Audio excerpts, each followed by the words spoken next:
Cheguei em casa e encontrei tudo vazio. A sala estava oca. Meus filhos haviam levado tudo, deixando apenas um bilhete jogado no chão frio. Esqueça que existimos. Dobrei o papel com cuidado e guardei na bolsa. Não liguei, não fui atrás, não mandei mensagem. Fui direto ao cartório. A atendente me reconheceu na hora. Eu sentei, peguei o documento e coloquei sobre a mesa. Eles tinham se esquecido de uma coisa: tudo o que estava no meu nome. E eles não faziam ideia. Meu nome é Neuza Aparecida Ferreira, tenho 67 anos, e na tarde de uma quinta-feira comum de março, eu abri a porta do apartamento onde morei por 28 anos e encontrei apenas eco. Não há outro jeito de descrever. Eco. O som dos meus próprios passos voltando para mim, porque não havia mais nada para absorvê-los. O sofá cor de marfim que comprei em prestações quando Fabrício tinha 12 anos. A estante de madeira maciça que o pai dele montou com as próprias mãos numa tarde de sábado. Os quadros, as plantas, as panelas, a mesa redonda da cozinha onde eu servia o jantar todo domingo desde que meu marido, Geraldo, morreu. Tudo havia sumido. Levaram até as cortinas. No chão frio do corredor havia um bilhete. Uma folha de caderno dobrada ao meio, sem envelope, sem nome. Peguei com 2 dedos como se fosse uma prova. Era. Fabrício escreveu com a letra redonda e grande que eu ensinei ele a fazer quando tinha 6 anos. Mãe, a gente precisa de um novo começo. Esqueça que existimos, não nos procure. Dobrei o papel, guardei na bolsa. Fui ao banheiro verificar se haviam levado as torneiras. Haviam levado o espelho. Ficou em silêncio por um momento. Eu fiquei em silêncio por um momento. Porque quando você passa a vida inteira construindo alguma coisa, não um negócio, não uma carreira, mas uma família, um filho, um lar, e de repente esse filho te manda uma nota de rodapé em papel de caderno dizendo para esquecer que ele existe, você não sabe primeiro se chora ou se resolve. Eu sou o tipo de pessoa que resolve. Mas naquele dia, no banheiro sem espelho, com a torneira gelada na mão, eu tive que decidir qual das duas ia ser primeiro. Escolhi resolver. O choro ia ter que esperar. Mas para você entender o que aconteceu naquela tarde de março, eu preciso voltar 2 anos, porque o bilhete não surgiu do nada. Nada surge do nada. E o que surgiu naquele chão frio teve raiz bem antes, bem mais fundo do que eu queria admitir. 2 anos atrás, quando Fabrício, meu filho, se casou no civil com a Érica Souza, de 38 anos, decoradora de interiores com clientela de alto padrão e família com posses em Alphaville, eu paguei a cerimônia. Paguei o buffet. Ajudei a completar o dinheiro da lua de mel em Lisboa porque, segundo eles, o dinheiro deles não tinha fechado.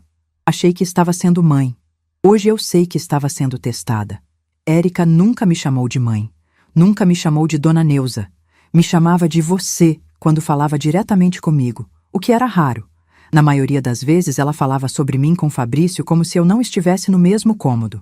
Comentava o meu apartamento com palavras como datado e denso demais, e aquela cor nas paredes, meu Deus. O apartamento no setor Bueno que eu e Geraldo escolhemos num domingo de 1997, porque a janela da sala dava para as amendoeiras da rua, e Geraldo disse que aquilo era luxo suficiente para uma vida inteira. A Érica olhava para esse apartamento e via metros quadrados, via capital de giro, via oportunidade de negócio. Porque o que a Érica fazia, por trás do sorriso de decoradora e dos óculos de grife, era calcular. E o cálculo dela era simples. O imóvel valia R$340 mil numa avaliação de mercado conservadora. Estava num bairro que só valorizava. E estava no nome de uma mulher de 67 anos que morava sozinha, que dependia do filho para a companhia e que talvez, com a pressão certa, pudesse ser convencida a assinar o que eles pedissem. A pressão certa. Isso foi o que eles tentaram por quase 2 anos. Começou de forma suave, que é sempre como esse tipo de coisa começa. Fabrício passou a falar em planejamento financeiro da família, em tom de reunião corporativa. Um dia trouxe um homem chamado Fábio, que se apresentou como consultor patrimonial, mas que eu não soube dizer se era contador, advogado ou vendedor de seguros, porque ele falou durante 40 minutos, sem responder a nenhuma pergunta direta. A proposta era simples. Eu transferia o apartamento para o nome dos dois, como adiantamento de herança. E eles me garantiam moradia vitalícia no mesmo imóvel. Verbalmente. Verbalmente, Neuza. Porque entre família não precisa de papel. Disse que ia pensar. E liguei para o Dr. Antônio Cláudio Meireles no dia seguinte. O Antônio Cláudio tinha 71 anos naquela época e havia sido amigo do Geraldo desde a faculdade. Jogavam dominó juntos toda a primeira sexta-feira do mês até o Geraldo adoecer. Quando liguei e contei o que havia acontecido, ele ficou em silêncio uns 3 segundos. Um silêncio que eu aprendi a reconhecer como o silêncio de quem está organizando o que vai dizer para não assustar a pessoa do outro lado. Depois disse: Neuza, não assina nada, nem o pingo do i. Você me escuta? Ouvi. Mas eu ainda estava tentando ser mãe antes de ser estrategista. E por isso demorei mais do que deveria para entender o tamanho do que estava vindo. Nos 6 meses que se seguiram, Fabrício e Érica alternaram estratégias como quem leu um manual. Primeiro veio a ternura. Visitas frequentes, jantares, elogios que soavam ensaiados. Érica pedindo minha opinião sobre tecidos para um projeto como se genuinamente se importasse. Depois vieram as ausências punitivas. 2 semanas sem ligar, sem aparecer, para que eu sentisse o vazio e cedesse. Depois voltou a ternura. Cada ciclo um pouco mais curto, um pouco mais calculado. Quando perceberam que eu não ia ceder, veio o veneno direto. Foi numa tarde comum, os 3 sentados na minha cozinha, que Érica disse, com a voz calma de quem planejou cada palavra, que eu estava sabotando o futuro deles por apego material, que eu era exatamente o tipo de mãe que não consegue soltar, que o Geraldo, se fosse vivo, entenderia a situação com mais generosidade. Fiquei olhando para ela. Não respondi. Servi mais café. Porque o que a Érica não sabia, o que Fabrício havia se esquecido ou escolhido ignorar porque a Érica havia reescrito a história para ele, era uma coisa simples e documentada. O apartamento nunca foi dos dois. Nunca foi nem do Geraldo. Era meu, só meu. Sempre esteve no meu nome desde 1997, porque quando compramos, eu tinha renda formal como funcionária pública e o Geraldo era autônomo, e fazia mais sentido na escritura assim. Nunca tivemos razão para mudar. Fabrício cresceu, saiu, e o apartamento ficou sendo meu até que eu dissesse diferente. Eu nunca disse diferente. A última tentativa antes do bilhete foi em fevereiro. Fabrício chegou sozinho, sem Érica, e ficou sentado na sala por 1 hora, dizendo que precisava de dinheiro para um projeto, que estava endividado, que Érica estava num momento difícil emocionalmente e que tudo seria resolvido se eu simplesmente ajudasse a família de uma forma concreta. Quando perguntei o valor, ele disse R$180 mil. Quando perguntei a garantia, ele desviou o olhar. Não dei o dinheiro. Não dei o apartamento. Fui ao Antônio Cláudio na semana seguinte e pedi para ele revisar todos os meus documentos, atualizar o testamento, deixar tudo em ordem. O Antônio Cláudio disse: Você está pensando certo, Neuza. E ficamos 2 horas sentados na sala dele revisando papéis, enquanto a secretária trazia café. 3 semanas depois disso, numa quinta-feira de manhã, eu saí para a consulta de rotina com o meu cardiologista. Quando voltei, às 4 da tarde, o apartamento estava vazio e havia um bilhete no chão, mas eu ainda não sabia o pior que estava por vir, porque o bilhete era só o começo. O que Fabrício e Érica haviam feito naquela manhã enquanto eu estava sentada na sala de espera do consultório, as decisões que eles haviam tomado, as coisas que eles haviam levado, as apostas que eles haviam feito com patrimônio que não era deles, tudo isso ainda estava para ser descoberto, documentado e respondido. E eu, naquela tarde, com o chão frio sob os pés e o eco dos meus próprios passos, já estava em movimento. Dobrei o papel, guardei na bolsa e fui ao cartório. A atendente me reconheceu porque sou cliente há mais de 20 anos. Sentei na cadeira de couro gasto da frente do balcão e coloquei sobre a mesa a escritura do apartamento, o IPTU em dia, os comprovantes de água e luz nos últimos 12 meses e o registro de Fabrício como dependente na época em que ele ainda era menor.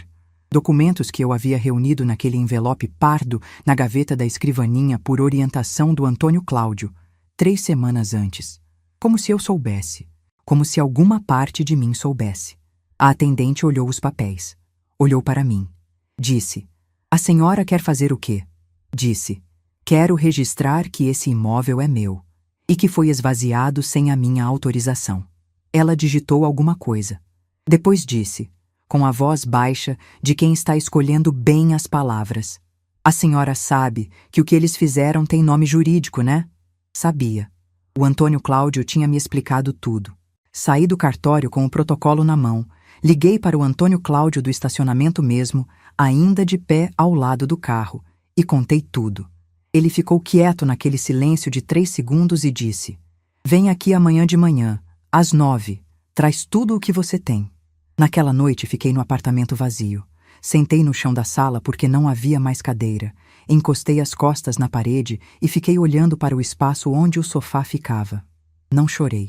Não porque não quisesse, mas porque havia uma parte de mim que já sabia que aquele dia ia chegar. Uma mãe sempre sabe. A gente fica esperando errar, rezando para errar, mas no fundo sabe. E foi naquela noite, sentada no chão com o eco ao redor, que eu entendi. O choro ia continuar esperando, porque eu tinha trabalho a fazer. Antes de continuar, eu preciso te perguntar uma coisa. Você está ouvindo essa história e talvez esteja pensando: por que uma mãe demora tanto para agir? Por que ela não reagiu antes? Eu mesma me fiz essa pergunta muitas vezes, sentada no chão daquele apartamento vazio. Então me conta, se fosse você, no meu lugar, com um bilhete no chão e o eco dos seus próprios passos te respondendo, você teria feito diferente? Deixa nos comentários. Quero saber o que vocês pensam, porque o que aconteceu depois mudou tudo. Às 18 horas daquela mesma noite, alguém bateu na porta. Dona Conceição Leal chegou com um pote de sopa quente e uma expressão de quem havia assistido tudo da janela. Ela mora no apartamento da frente, o 502, há 22 anos.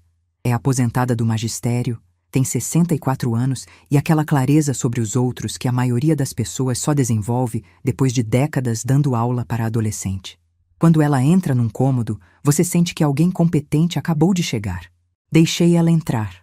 Não havia onde sentar, então ficamos as duas de pé na cozinha, eu segurando o pote de sopa com as 2 mãos porque estava fria mesmo sendo março, e a Conceição falando com a precisão de quem memorizou o que viu. Disse que havia visto a mudança, que o caminhão havia chegado por volta das 10 da manhã, mas que Fabrício tinha aparecido mais cedo, sozinho, antes disso. O seu Gilmar, da portaria, havia confirmado que ele entrou às 7h30 e saiu uns 10 minutos depois, carregando apenas uma mochila. Foi nessa entrada que o bilhete ficou. Quando o caminhão chegou, Fabrício ficou do lado de fora o tempo todo. Érica supervisionou cada item que saiu carregado, circulando pelos cômodos como se estivesse vistoriando uma obra. Fabrício não entrou no apartamento nenhuma vez enquanto o caminhão estava lá. Fiquei ouvindo cada detalhe, gravando mentalmente. Disse: "Conceição, você está disposta a assinar um depoimento?" Ela disse: "Estou disposta a aparecer pessoalmente onde precisar." Não precisa de mais do que isso. Quando alguém diz que aparece pessoalmente, você sabe que tem uma aliada de verdade. No dia seguinte, às 9 da manhã exatas, entrei no escritório do Antônio Cláudio Meireles, no setor oeste. Ele me recebeu com o sócio dele, um advogado mais jovem chamado Rafael, que cuida da parte mais dura do escritório. Ficamos sentados em volta da mesa de reunião por 2h30 e o que o Antônio Cláudio me explicou, com a paciência de quem já viu esse tipo de situação mais vezes do que gostaria, foi o seguinte: havia 2 problemas jurídicos distintos, com pesos diferentes e estratégias separadas. O primeiro era a tentativa continuada de tomar controle do imóvel, as pressões para a transferência, o esvaziamento sem autorização, a ocupação do espaço que era meu. O segundo, tratado pelo Rafael diretamente, era a remoção dos bens móveis sem minha permissão. Rafael nomeou isso sem rodeio: subtração de bens, com enquadramento legal possível em furto qualificado pelo grau de parentesco, porque a lei brasileira prevê essa circunstância agravante quando o bem é subtraído por familiar. Eram frentes separadas. O dossiê precisava contemplar as duas. Havia também a possibilidade de documentar dano ao patrimônio, já que algumas peças tinham nota fiscal, o que significava que a ausência delas poderia ser comprovada com valor exato. Perguntei ao Rafael onde estavam essas notas fiscais. Ele disse que precisaria que eu trouxesse. Contei que havia uma pasta plástica cinza dentro do guarda-roupa do quarto, onde eu guardava recibos e comprovantes havia décadas. Eles não haviam levado o guarda-roupa embutido, porque guarda-roupa embutido é bem do imóvel, não bem móvel. A pasta estava lá. Rafael disse que ia precisar de tempo para montar o dossiê antes de qualquer notificação. Que a estratégia mais segura era deixar Fabrício e Érica acreditar que a situação estava encerrada, que a mãe havia chorado, aceitado e seguido em frente. Que qualquer sinal de que estávamos em movimento aceleraria a fuga de evidências. Que se eles soubessem que o processo estava sendo construído, os móveis podiam sumir para um depósito sem registro, as mensagens podiam ser apagadas, as testemunhas podiam ser abordadas. Entendi o que me pediam. Precisava ficar quieta por um tempo. Ficou. Ficou quieta por 6 semanas. Você não tem ideia do que são 6 semanas de silêncio estratégico quando você está com o apartamento esvaziado e um bilhete dobrado dentro da bolsa. Cada manhã acordando naquele espaço vazio, com o eco que eu já mencionei, sem sofá, sem mesa, sem os quadros que o Geraldo escolheu. Cada tarde esperando que o telefone vibrasse com algum sinal deles, alguma provocação, alguma prova nova que eu pudesse repassar ao Rafael. Cada noite resistindo ao impulso de ligar para o Fabrício e perguntar o que havia acontecido com o filho que eu criei. Ficou quieta, porque era o que precisava ser feito. Durante essas 6 semanas, o Rafael e o Antônio Cláudio trabalharam nas 2 frentes. Convoquei a Conceição ao cartório para assinar o depoimento notarial, o que ela fez sem hesitar, descrevendo tudo o que havia visto com a precisão de professora veterana que é. Hora de chegada do Fabrício, hora do caminhão, descrição de Érica circulando pelos cômodos, número aproximado de itens carregados, o fato de que Fabrício ficou do lado de fora em nenhum momento parecendo aliviado. Trouxe ao Rafael a pasta cinza com 23 anos de notas fiscais organizadas por ano e categoria. Ele ficou em silêncio por alguns segundos folheando. Depois disse: Dona Neuza, a senhora é a cliente mais organizada que eu já atendi em 12 anos de advocacia. Não era elogio, era espanto, e eu entendi que o espanto era bom para o processo. O Marcos Henrique Leal, filho da Conceição e corretor de imóveis, fez por conta própria o que eu nunca pedi, mas que foi exatamente o que precisávamos. Levantou discretamente o histórico do imóvel no Registro de Imóveis de Goiás, confirmou que não havia nenhuma anotação de transferência ou penhora em andamento e me apresentou a avaliação de mercado. O apartamento valia, naquele momento, R$340 mil. Era o apartamento que Érica queria reformar e revender. Era o apartamento que Fabrício havia pedido que eu doasse, entre família, sem papel. R$340 mil. Eu precisava que esse número ficasse bem claro na mesa quando chegasse a hora. Nessas mesmas 6 semanas, a Conceição me contou, com a delicadeza de quem não quer machucar mais do que o necessário, que havia encontrado Érica num salão de beleza do Bueno, que Érica havia falado sobre a mudança como se fosse uma libertação, que finalmente estavam livres para construir uma vida de verdade, que a situação com a sogra havia sido resolvida da forma mais tranquila possível, que Fabrício estava bem, aliviado, que os dois já estavam planejando o próximo passo num apartamento alugado no Jardim Goiás, já mobiliado. A Conceição memorizou tudo, palavra por palavra, como professora veterana que é. Repetiu para mim com o mesmo cuidado. Eu ouvi. Guardei cada palavra. Aliviado. Fabrício estava aliviado. Espera, porque fica muito pior a partir daqui. Na 5ª semana, o Rafael me ligou com uma informação que havia surgido durante o levantamento. A partir do endereço no Jardim Goiás que Érica havia mencionado descuidadamente no salão, porque quando você acredita que ganhou, você fica descuidada, ele confirmou pelo cadastro municipal que Fabrício e Érica estavam de fato morando lá. E o caminhão que a Conceição havia visto sair do prédio não havia ido para nenhum depósito. Havia ido direto para o apartamento alugado. Os meus móveis estavam dentro da casa nova deles. Meu sofá, minha estante, minha mesa redonda, os meus quadros, as minhas panelas. Tudo que Érica havia supervisionado sendo carregado com a eficiência de quem planeja uma mudança há semanas estava decorando o apartamento alugado de quem havia escrito "Esqueça que existimos" no papel de caderno.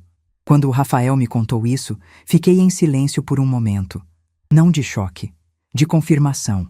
Porque em algum ponto das semanas anteriores eu havia deixado de ter dúvida e passado a ter certeza. A certeza não dói menos. Mas ela não te paralisa do mesmo jeito que a dúvida. Na sexta semana, o dossiê estava completo. Rafael me apresentou o conjunto: o boletim de ocorrência registrado no dia do esvaziamento, o depoimento notarial da Conceição, as notas fiscais dos bens removidos com valores discriminados, a escritura do apartamento, a avaliação de mercado do Marcos Henrique, o endereço confirmado no Jardim Goiás com os meus móveis dentro e as mensagens de texto que Fabrício havia me mandado nos meses anteriores pedindo a transferência do imóvel, todas guardadas no celular, capturadas em print e autenticadas digitalmente. Era um dossiê de 47 páginas. O Antônio Cláudio olhou para mim por cima dos óculos e disse: "Agora a gente vai notificar. Mas antes de falar da notificação, preciso te contar o que aconteceu durante essas 6 semanas que eu não esperava. Porque enquanto eu ficava quieta, eles não ficavam. E o que eles fizeram nesse período revelou uma dimensão do problema que eu ainda não conhecia completamente. Você não vai acreditar no que aconteceu na sequência. 2 dias depois do esvaziamento, quando eles ainda deviam estar achando que eu havia chorado, aceitado e voltado para o apartamento vazio em paz, Fabrício começou a agir como alguém com prazo vencendo. Não de forma visível para mim. Eu estava em silêncio. Eles não sabiam que eu estava em movimento. Mas a Conceição observava. O seu Gilmar da portaria observava. E o que eles viram foi um Fabrício que passou a circular pelo bairro com uma frequência estranha, às vezes de carro, às vezes a pé, olhando para o prédio como quem está verificando alguma coisa.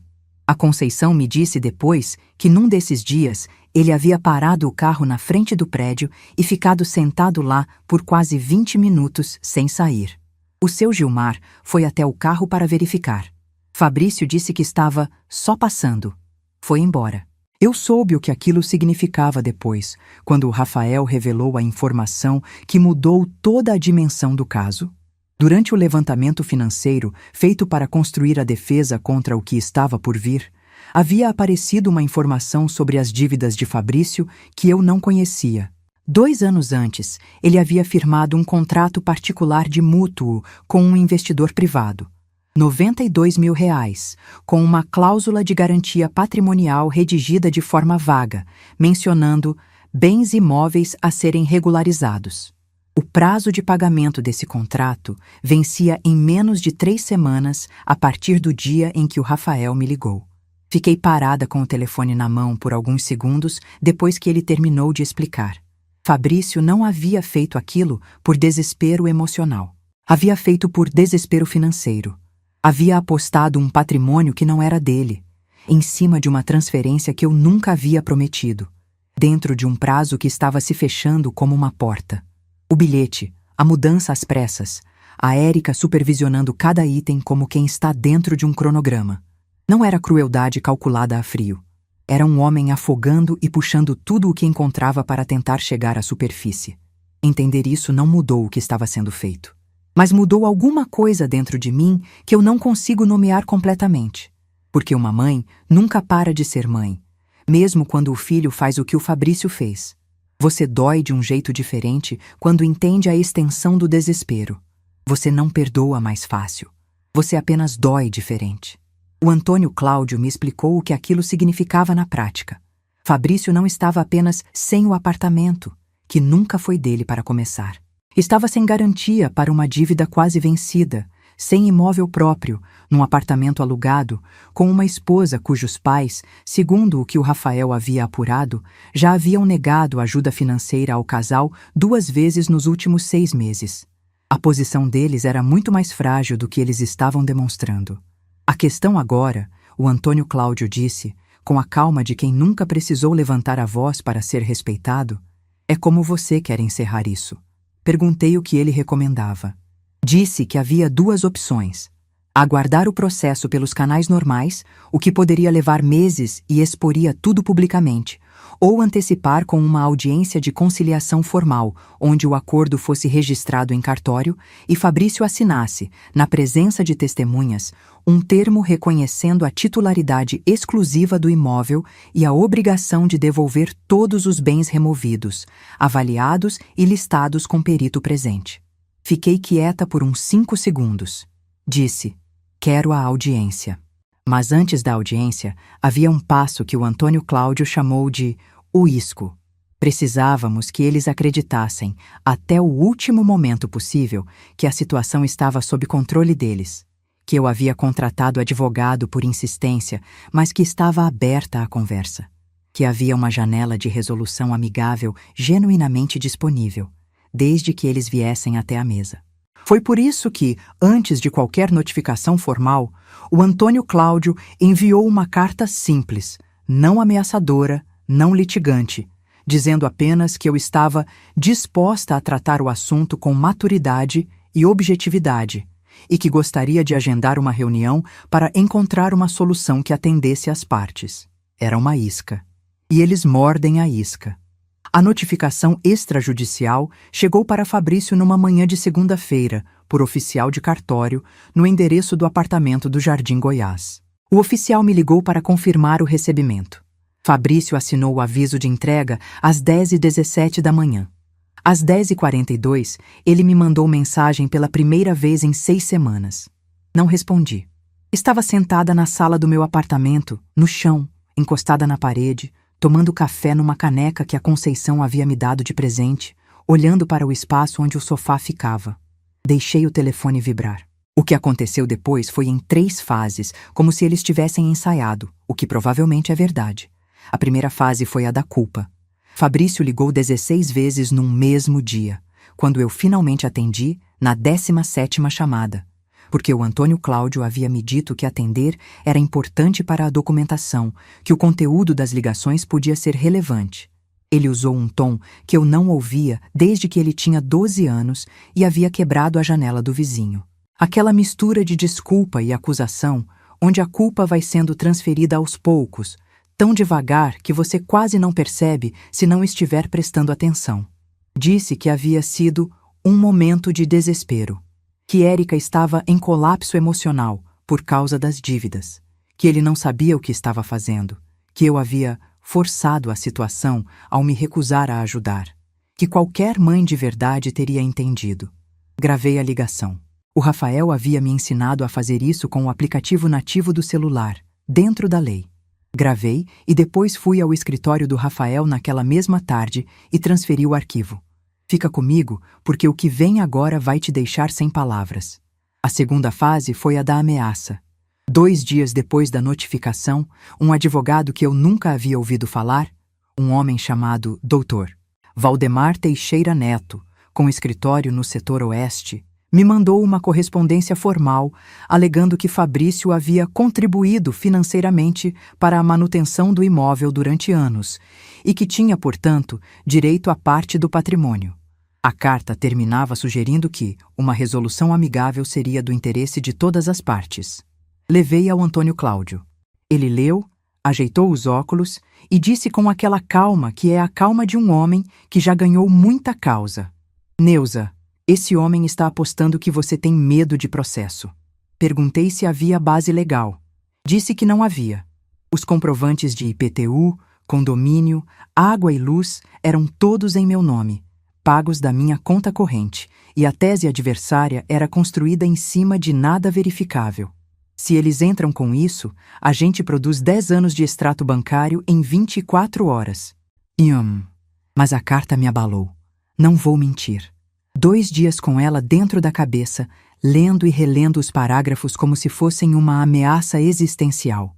Porque aquele apartamento era o que restava da vida que eu e Geraldo havíamos construído juntos. Era onde ele havia dormido as últimas noites antes de ir ao hospital. Era onde eu havia envelhecido ao lado dele. A ideia de um processo, de um juiz decidindo sobre aquelas paredes, de Érica sentada em frente ao meu advogado argumentando que ela tinha direito ao lugar onde Geraldo morreu, isso me tirava o sono. Mas o que me devolveu o sono foi o Rafael, na manhã seguinte, colocando sobre a mesa os 10 anos de extratos bancários que ele havia solicitado ao banco. Folha por folha. IPTU, condomínio, água, luz, seguro do imóvel, tudo em meu CPF, tudo saindo da minha conta, mês a mês, sem interrupção desde 1997. Nenhum depósito de Fabrício, nenhuma transferência com qualquer identificação de contribuição para o imóvel. Nada. A tese do Dr. Valdemar durou exatamente o tempo de eu ver aquelas folhas, e então veio a terceira fase, a mais cruel. Envolveu a Beatriz. Beatriz tem 19 anos e é filha de Fabrício com uma namorada de antes do casamento com Érica. Mora com a mãe dela em Aparecida de Goiânia, tem contato com o pai. Ela me mandou mensagem um domingo à noite, nervosa, dizendo que o pai havia ligado para ela, chorando, dizendo que eu estava destruindo a família, que eu havia contratado advogado para tirar tudo deles, que a culpa era minha por ser possessiva e vingativa, que ela precisava me ligar e fazer eu entrar em razão. Li a mensagem da Beatriz às 11 da noite, sentada na cama, com o apartamento ainda parcialmente vazio ao redor de mim. Pensei na menina. Pensei no que ela havia recebido como versão da história. Pensei no quanto Fabrício havia usado a própria filha como instrumento quando já não tinha mais argumento direto. Liguei para a Beatriz no dia seguinte e contei a história inteira. Sem filtro, sem dramatismo, do começo ao fim. Mandei foto do bilhete. Mandei foto do apartamento vazio. A Beatriz ficou em silêncio por um tempo.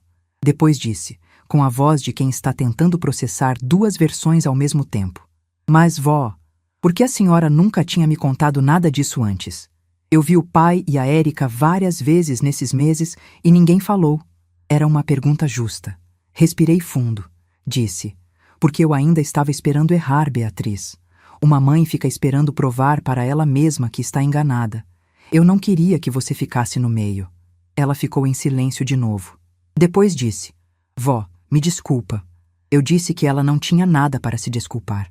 Disse que quando tudo terminasse, se ela quisesse, eu ia comprar um sofá novo e ela podia vir tomar café na minha sala. Ela disse que ia querer. A audiência foi marcada para uma manhã de abril, no escritório do Antônio Cláudio, com o Rafael presente, com a Conceição como testemunha, e com o Sérgio Augusto Ferreira, o cunhado, irmão mais velho do Geraldo, que havia acompanhado de longe toda a situação e que veio de Anápolis especialmente para estar ali, porque era esse o tipo de homem que ele era. Homem que vem quando precisa vir, sem precisar ser convencido. Fabrício chegou com o Dr. Valdemar Teixeira Neto. Érica não foi. Fabrício estava mais magro, com a barba por fazer e os olhos de quem não está dormindo bem há semanas. Sentou do lado oposto da mesa e olhou para mim pela primeira vez desde o bilhete. Não desviei o olhar. O Antônio Cláudio começou a trabalhar. Colocou sobre a mesa, um por um, cada documento do dossiê de 47 páginas, organizados, numerados, com post-its coloridos marcando as passagens mais relevantes, porque ele faz isso há 40 anos e sabe que a ordem dos documentos é metade do argumento. Primeiro, a escritura do apartamento. Nome completo. CPF. Data de registro. 1997. Titular única. Neuza Aparecida Ferreira. Nenhuma anotação de cotitularidade. Nenhuma cláusula de usufruto. Nenhum registro de promessa de transferência. Segundo, o IPTU dos últimos 12 anos, pago religiosamente, em meu nome, sem atraso. Terceiro, os extratos bancários. 10 anos. IPTU, condomínio, água, luz, seguro, manutenção. Tudo na minha conta, sem contribuição de terceiros identificada. Quarto, o boletim de ocorrência registrado na tarde do esvaziamento. Quinto, o depoimento notarial da Dona Conceição. Assinado. Reconhecido em cartório. Descrevendo hora a hora o que ela havia visto naquela quinta-feira de manhã, incluindo Fabrício chegando às 7h30, carregando apenas uma mochila, Érica circulando pelos cômodos, supervisionando a retirada dos itens, o caminhão saindo com os bens. Sexto, as notas fiscais dos 32 itens removidos, com valores de compra, com datas. Com o cálculo de valor de reposição atualizado pelo perito que o Rafael havia contratado para o dossiê. Sétimo, a avaliação de mercado do Marcos Henrique, R$ 340.000. Data da avaliação, metodologia, comparativos de mercado no setor Bueno. 8º, a confirmação do endereço no Jardim Goiás, com os meus móveis dentro. 9º, as mensagens de texto, todas, cada pedido de transferência, cada tentativa de convencimento, cada pressão documentada em tela de celular, autenticadas digitalmente, com data e hora. 10º, a gravação da ligação. Fabrício dizendo que havia sido um momento de desespero, que eu havia forçado a situação, que qualquer mãe de verdade teria entendido. E então, o Antônio Cláudio colocou o 11º documento. O contrato de mútuo. R$ 92.000. Cláusula de garantia patrimonial, com menção a bens imóveis a serem regularizados. Prazo de vencimento. 11 dias a partir daquela manhã. Ficou quieto. O doutor Valdemar tentou falar em 2 momentos. O Antônio Cláudio levantou a mão com a calma de quem não precisava de volume para ser ouvido. Disse, sem alterar o tom: "Eu ainda não terminei." Quando terminou, o silêncio durou talvez 45 segundos. Na sala de reunião do escritório do Antônio Cláudio, com o ventilador de teto girando devagar, 45 segundos de silêncio é muito tempo. Foi nesse silêncio que o Sérgio Augusto se mexeu pela primeira vez desde que havia chegado. Não se levantou. Não levantou a voz. Olhou para Fabrício do fundo da sala com aqueles olhos fundos que eram iguais aos do irmão e disse devagar: "Geraldo trabalhou a vida inteira para deixar ela segura. Você sabe disso." Não era acusação. Era só a verdade, dita por quem tinha o direito de dizê-la. Fabrício olhou para a mesa. Ficou em silêncio por alguns segundos. Depois, sem olhar para o advogado, sem olhar para mim, disse: "O que eu preciso assinar?" O doutor Valdemar pediu 2 semanas para análise dos termos. O Antônio Cláudio disse que havia 48 horas antes de o processo judicial ser protocolado formalmente. Fabrício assinou em 36. O resultado parcial estava dado, mas ainda não estava encerrado. Porque o Dr. Valdemar saiu daquela reunião com uma expressão que eu aprendi a reconhecer em décadas de vida. A expressão de quem perdeu uma batalha, mas ainda está calculando se vai continuar a guerra. E 2 dias depois, antes mesmo de Fabrício assinar o acordo, eu recebi um telefonema que me mostrou que a guerra ainda não havia acabado. O telefonema veio de um número que eu não conhecia, numa tarde de quarta-feira, 3 dias depois da audiência. Era uma mulher. Não se identificou pelo nome completo. Disse apenas: "Sou amiga da Érica", com o tom de quem foi instruída a dizer exatamente isso e nada mais. E então disse, com uma calma que me pareceu ensaiada, que eu deveria reconsiderar os termos do acordo antes de fechar, porque Fabrício e Érica tinham documentação que poderia complicar a situação para todos, e que seria mais prudente para mim aceitar uma divisão proporcional do valor do imóvel. Fiquei em silêncio por alguns segundos. Depois perguntei, com a voz mais tranquila que consegui: "Que documentação?" Ela disse que Fabrício tinha recibos de transferências que havia feito para a minha conta ao longo dos anos, contribuições regulares para as despesas do apartamento, e que esses documentos podiam ser apresentados em processo judicial como prova de cotitularidade de fato. Desliguei. Liguei imediatamente para o Antônio Cláudio. Ele ouviu. Ficou quieto. Depois disse: "Neuza, isso é intimidação. E se for mentira, é muito pior para eles do que para você." Disse para eu verificar o extrato bancário dos últimos 5 anos em busca de qualquer transferência recebida de Fabrício que pudesse ser usada como argumento. Eu já sabia a resposta, mas fui verificar mesmo assim. Nada. Nenhuma transferência que pudesse ser interpretada como contribuição para o imóvel. Mas o telefonema havia plantado alguma coisa que a carta do Dr. Valdemar não havia conseguido. Medo real. Não o medo abstrato de processo, o medo concreto de que alguém estava disposto a fabricar prova. E quando você começa a suspeitar que a outra parte está disposta a fabricar, você para de dormir bem. Fiquei 2 dias com esse peso. 2 dias pensando: e se eles inventarem algo? E se aparecer um recibo com o meu nome que eu nunca vi? E se o processo virar uma guerra de versões onde um juiz tiver que decidir entre 2 pilhas de papel e a minha palavra? Foi a Conceição quem me devolveu ao chão. Ela bateu na porta na tarde do segundo dia, com chá desta vez, e ficou me ouvindo por 1 hora. Quando terminei, disse o seguinte, com aquela clareza de professora que atravessou décadas ensinando jovens a raciocinar. Neuza, você tem 10 anos de extrato bancário. Você tem o cartório. Você tem o depoimento meu. Você tem a escritura. O que eles têm? Uma ligação anônima e uma ameaça que não materializou nada até agora. Tinha razão. Eu sabia que tinha razão. Mas algumas vezes você precisa ouvir alguém que respeita dizer em voz alta o que você já sabe dentro.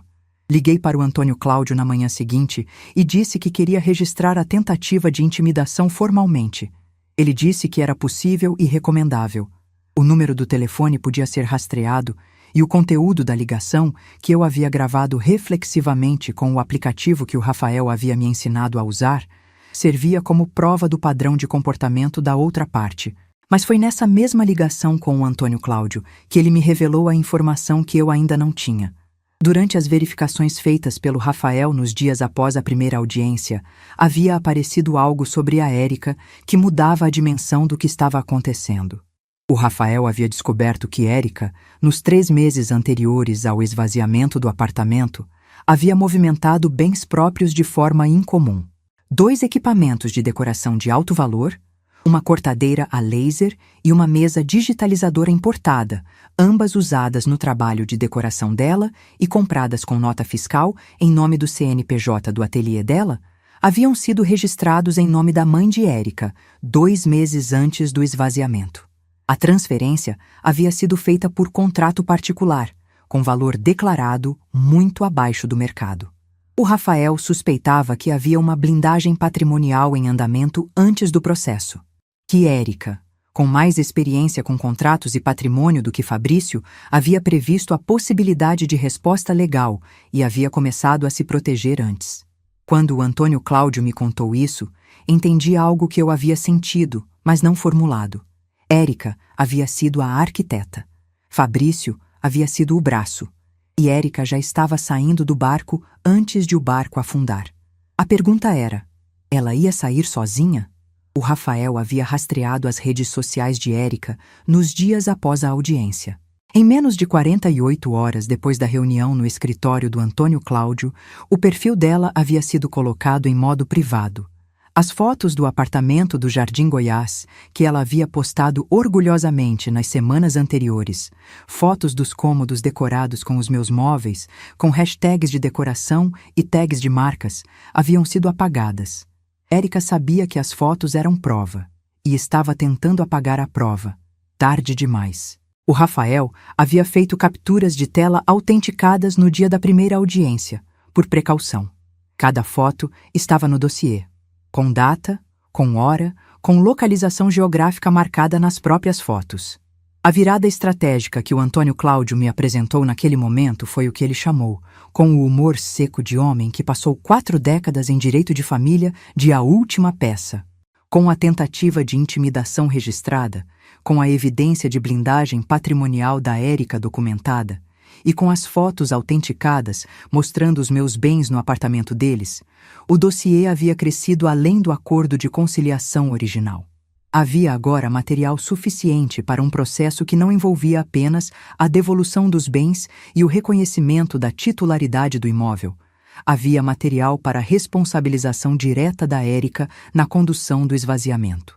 O Antônio Cláudio disse, Neuza, eles acharam que você ia ficar quieta porque é mãe. Mas você documentou tudo. Agora, eles vão entender o que significa enfrentar alguém que documenta. Disse. Então a gente vai. Mas antes de falar do que aconteceu depois, preciso te contar o que o Fabrício fez quando soube que Érica havia apagado as fotos. Porque esse momento específico, foi quando eu vi o que havia sobrado do meu filho por baixo de tudo que havia sido construído em volta dele nesses 2 anos. Fabrício me ligou 3 dias antes da data final, para a assinatura do acordo. Não era a ligação ensaiada das semanas anteriores. Era uma ligação diferente. Sem o tom corporativo, sem a estrutura de argumento preparado.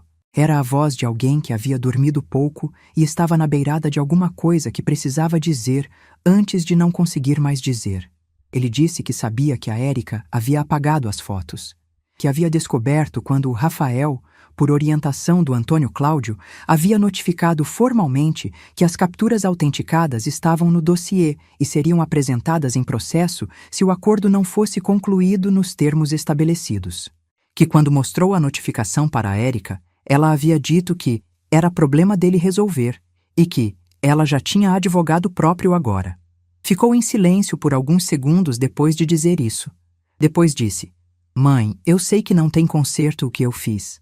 Mas ela me disse que o apartamento era para ser dela e que se eu não conseguisse resolver isso ia embora. Eu acreditei nela. Eu fiz tudo porque acreditei que ela ia embora se eu não fizesse. Ouvi. Não interrompi. Quando ele terminou, respirei fundo e disse: Fabrício, o que você fez não foi por ela, foi por você, porque era mais fácil fazer o que ela pedia do que me defender. Eu sei a diferença. Você também sabe." Ele ficou quieto. Disse: "Assina o acordo. A gente vai conversar depois, mas assina o acordo." Ele disse: "Tá bom, mãe." A blindagem jurídica que o Rafael montou para o golpe final era de uma precisão que me impressionou mesmo sendo leiga.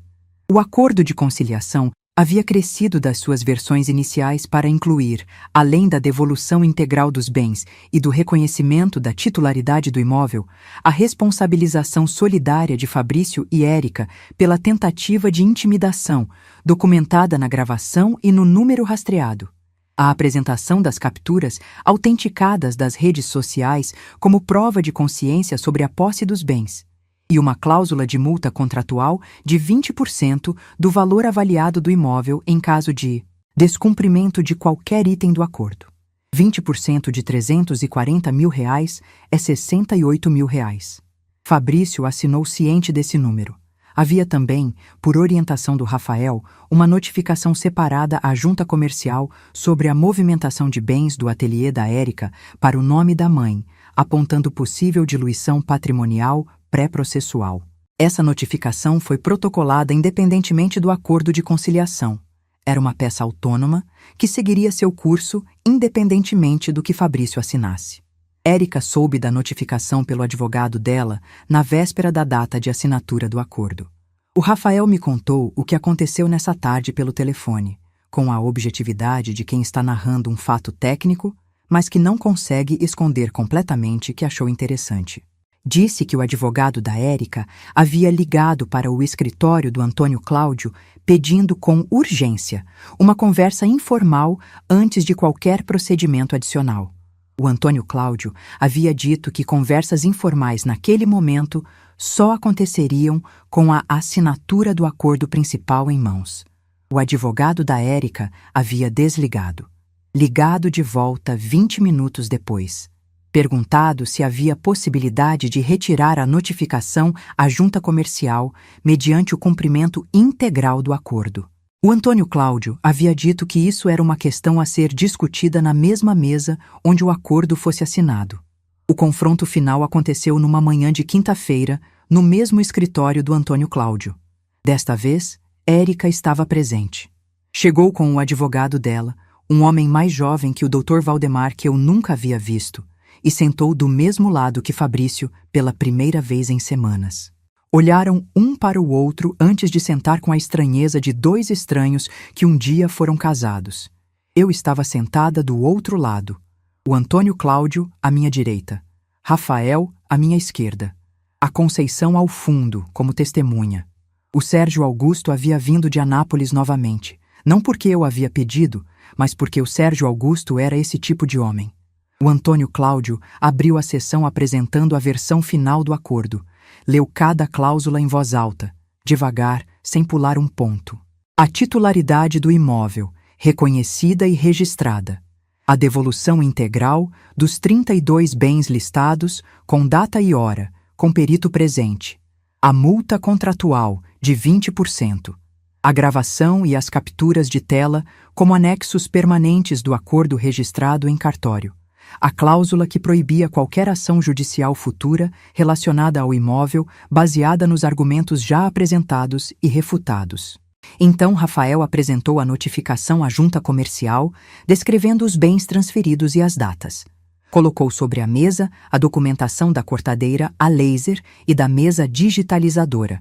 contratos de compra originais, nota fiscal e o contrato particular de transferência para a mãe com valor declarado subavaliado. O advogado da Érica pediu a palavra. O Antônio Cláudio disse que poderia falar. Ele disse que a transferência havia sido feita por razões familiares legítimas e que não havia intenção de prejudicar terceiros. O Rafael, com a calma de quem esperava exatamente essa resposta, colocou sobre a mesa o extrato de data da transferência, 2 meses antes do esvaziamento do apartamento. Depois colocou ao lado a captura de tela de uma mensagem de texto entre Érica e o advogado anterior, o doutor Valdemar, datada da mesma semana da transferência, discutindo proteção dos ativos profissionais em cenário de litígio. Silêncio. Não o silêncio educado de quem está processando, o silêncio de quem foi apanhado e não tem mais argumento. Érica olhou para Fabrício. Fabrício olhou para a mesa. O Antônio Cláudio disse, com a voz tranquila de quem não precisa de dramatismo, quando a verdade já é dramática o suficiente. Assinam aqui, hoje. Ou o processo é protocolado às 14 horas, com toda essa documentação como anexo. Eram 10h20 da manhã. Às 11h43, com todos presentes e o tabelião convocado, Fabrício e Érica assinaram o acordo. Cada cláusula, cada página. O tabelião reconheceu as firmas. A Conceição e o Sérgio Augusto assinaram como testemunhas. O Antônio Cláudio olhou para mim sobre os óculos quando tudo estava assinado e disse apenas: "Está feito, Neuza." Dobrei as mãos sobre a mesa. Não chorei. Não comemorei. Fiquei olhando para as assinaturas no papel por uns 3 segundos. Depois disse: "Quando é a devolução?" Foi marcada para a manhã seguinte. Cheguei ao apartamento às 8 da manhã com o perito, com a lista dos 32 itens e com a Conceição ao lado. O caminhão chegou às 8h20. Fiquei de pé no centro da sala vazia, enquanto cada item entrava pela porta. A estante de madeira maciça que o Geraldo montou veio primeiro. 2 homens carregando, eu observando cada parafuso, conferindo contra a lista. Depois as panelas, os quadros, a mesa redonda da cozinha. Depois as fotografias, em caixas, que eu abri ali mesmo para conferir. Havia uma foto de Geraldo no dia da compra do apartamento, em 1997, de pé na janela com as amendoeiras lá embaixo, sorrindo. Estava intacta. Segurei por um momento antes de passar para a lista. O sofá cor de marfim voltou por último. Quando os homens o colocaram no lugar onde sempre esteve, eu vi o arranhão no braço esquerdo. Fundo, recente, do tipo que acontece quando alguém arrasta sem cuidado. Chamei o perito. Ele fotografou. Fez constar no laudo. Não gritei. Não precisei. O espelho do banheiro não estava na lista. Perguntei. Disseram que não havia sido localizado. O Antônio Cláudio registrou como item não devolvido, com valor de reposição. Naquela tarde, fui a uma loja de molduras no Bueno e comprei um espelho menor, de borda simples. Não era igual ao anterior. Não precisava ser. Me olhei nele pela primeira vez em meses. Continuava eu. O que aconteceu com Fabrício e Érica nos meses seguintes não foi o tipo de desfecho que alguém planejou. Foi o tipo de desfecho que acontece quando 2 pessoas constroem uma vida em cima de um fundamento que não existe. A Érica foi a primeira a sentir as consequências. A notificação à junta comercial iniciou um processo de verificação que durou 2 meses. Ao final, os 2 equipamentos transferidos para a mãe foram declarados parte do patrimônio do ateliê, com obrigação de retorno para fins de eventual garantia de litígio. A cliente de alto padrão que havia indicado Érica para 3 projetos simultâneos no setor marista, projetos que ela havia mostrado orgulhosamente nas redes sociais nos meses anteriores, soube do processo através de uma pessoa em comum e pediu a rescisão de 2 dos 3 contratos. No mundo da decoração de interiores em Goiânia, que é um mundo pequeno e muito dependente de indicação, aquelas rescisões tiveram peso. A família dela em Alphaville, que havia negado ajuda financeira ao casal 2 vezes, não negou uma 3ª vez, não porque mudou de posição, mas porque Érica não voltou a pedir. Voltou para a casa dos pais em silêncio, sem anúncio, sem história de superação nas redes. O perfil dela continuava privado. O casamento havia resistido mais 2 meses depois da assinatura do acordo, antes de formalizar a separação. A Conceição me contou que soube por uma conhecida em comum que Érica havia pedido a separação, não Fabrício, que havia dito, segundo essa conhecida, que precisava recomeçar sem o peso de tudo que havia acontecido, que Fabrício havia ficado arrasado. Não me surpreendeu.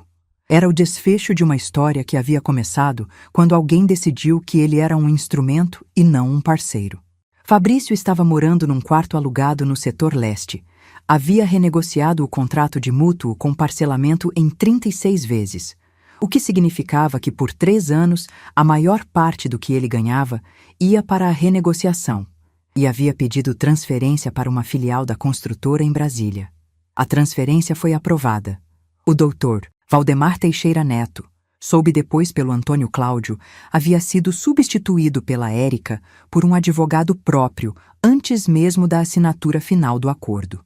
Na advocacia, também é um mundo pequeno. Perder um cliente no meio de um processo que não conseguiu sustentar não ajuda a reputação.